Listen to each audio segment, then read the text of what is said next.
There was a little girl who was abused and ended up telling her school nurse that she was abused. Her father was arrested for the abuse, and they sent the child back home with the father, despite everything. Her mother did not try to stop her father from beating her. Her sister was angry with her for telling the police. And the police were as scared of her daddy as she was. So,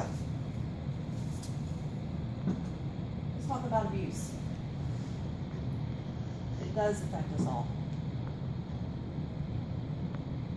Spousal abuse. First, understand that abuser is a predator. It's who they are. It's not just a temporary aberration. It's who they really are. There's mental, emotional, and verbal abuse. This can be, just by putting someone down or constantly belittling them. It's very insidious, and you don't always notice it's happening. Isolation, financial abuse, sexual abuse, and intimidation and threats. Men who abuse in one of these ways is 79% more likely to abuse you physically. So these are very important signs that you need to be aware of as a woman in today's world. Okay, here's some more of the ways of abuse. Is intimidation, verbal attacks, isolation, minimizing, denying, and blaming, using the children, abusing authority, economic control, coercion, and threats. Are you being abused? 1 in every 4 women is a victim of spousal abuse. I'd like y'all to read this handout. You don't have to do it now, just in your own time. I think I have 6 of these, so we might run short.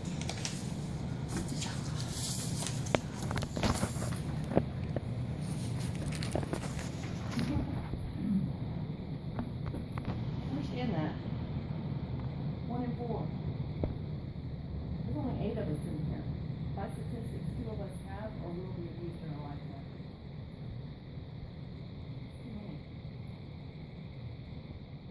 Cycle of violence is pension bills. These takes place, the apologies and reparations begin. That's all over again. The reason I bring up spousal abuse first is to transition to child abuse, because a parent who's abusive to their spouse is 65% more likely to abuse their children too. Don't stick your head in the sand. Don't pretend the problem isn't there. You stop the cycle with yourself before it goes to your children. Number at the bottom, 1-800-799-SAFE. That's for spousal abuse and to get help. Now, child abuse. Physical indicators, you pretty much know the physical indicators. You can see a child with a black eye, bite marks, burn marks, etc. Even missing hair can indicate abuse. Child's behavior is the #1 sign that you're going to see, because boo-boos and bruises can be explained away a lot of the time. You can't explain away a child withdrawing or acting out very against their own nature of how they've acted before. Pay attention to this. You don't want the child to become a constant and chronic runaway. They'll do anything to escape. And sometimes that could mean that they commit suicide or they run away themselves in more harm and danger. So it's our job to protect those kids. They didn't ask for it, they can't defend themselves. There is a program in several states, about 30 of them, called GPS monitoring of abusers. What happens is the abuser and the victim both wear a bracelet until the court date. Therefore, if the abuser gets within a certain range, usually 100 yards or so, that the bracelet will go off. It warns local police departments that are monitoring it. It also warns the victim so they can hide or get in a better location or run. And it also is used to prove that an abuser is stalking, which is often the hardest part, because you can say, hey, my tires were slashed, my ex-husband did it. Good luck proving it. Well, this helps prove it.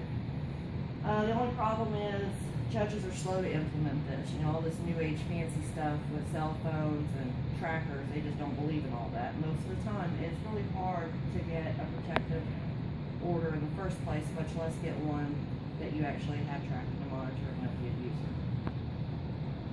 So, finally, the day in court has come, you both survived somehow, and you're in court trying to get away from your abuser. Jail time's limited. You know, even if they murder you, their jail time's limited.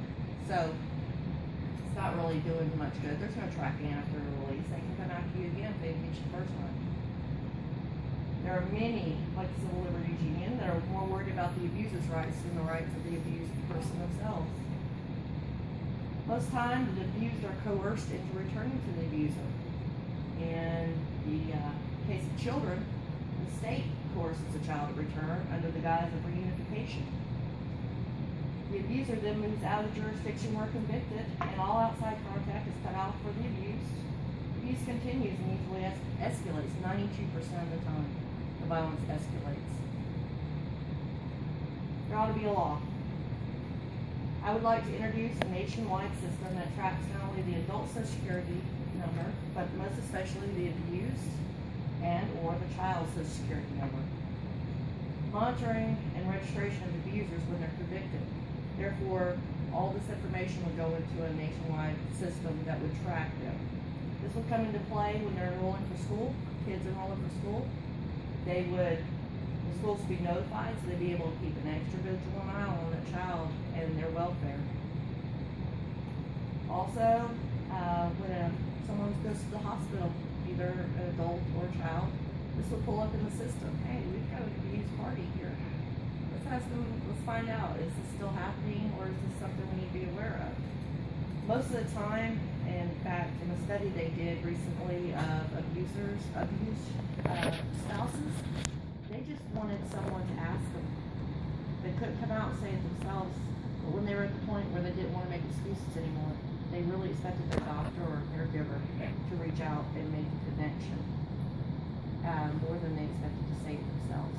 So this will allow that. Also, if you had a neighbor complaining about a violent situation, police are required to go and check on the situation, but they're more likely to take a, yeah, we're okay, everything's fine, really, we were just loud, we're sorry, and go away. Whereas if they're on the call as being an abuser, they're not going to take that excuse easy.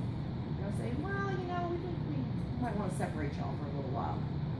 Let the abuse live another day. So, 1-800-799-SAFE if you're spousally abused. 1-800-4-CHILD if you ever see or ever have contact with someone you think is being abused. Reach out to them, be compassionate, be supportive. Don't tell them what they should do, but advise them that they have the right to live happily, and not to be persecuted in their own homes. Stop the slide.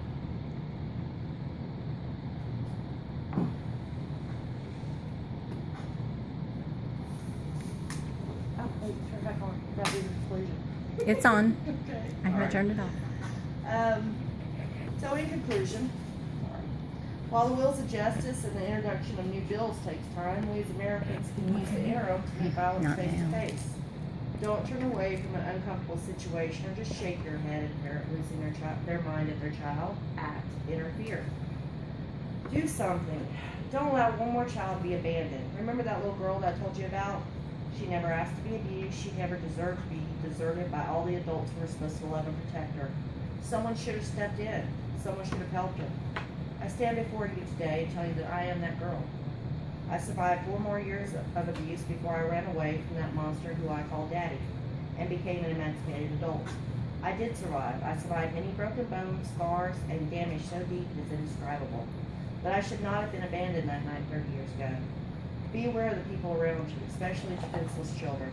Do not ever be more concerned with your personal comfort or the safety of another human being.